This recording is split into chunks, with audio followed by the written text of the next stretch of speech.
Hey everyone, my name is Madoc. I'm a peer academic coach at Learning Services for George Mason. I just wanted to take a quick couple minutes to talk about some important note-taking strategies that we could all use while we're here studying online. So the main thing to remember is that it's not all that much different from, note-taking while you're sitting physically in class. The main thing is that you want to provide yourself with supplemental materials that you can use to study from later on. Note-taking is a really important resource, for maintaining memory, compiling information efficiently, and it's really important that you're keeping track of what kind of notes you're taking, what kind of resources and materials that you're using.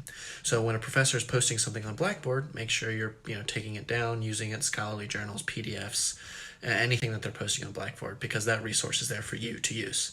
Think of these resources kind of like, notes that you aren't necessarily taking, because they're ultimately additional supplemental materials you're going to be using to prepare for the test, the assessment, such things like that. So make sure that you're keeping everything organized as you would for, like paper copies. So if you're having a different notebook, a different folder for every class, it might be useful to have a different Google Drive for every class, or, start using folders on your desktop, that sort of thing. That's how I do it. That's how I organize all of my classwork.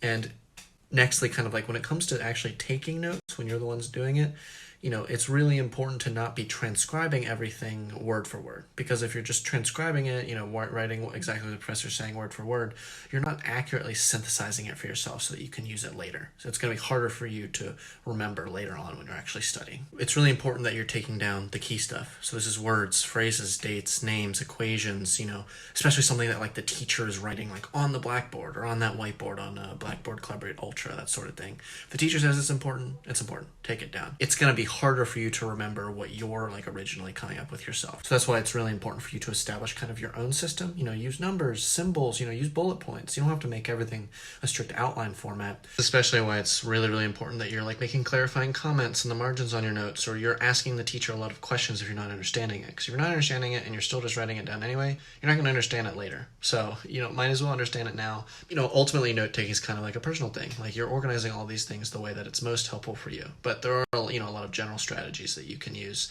If you go to learningservices.gmu.edu and schedule an appointment with us, you can learn more about note-taking. You can learn more about other academic skills, sign up for a workshop to learn more about them, and you can visit us there. So as always, stay inside, stay safe, wash your hands.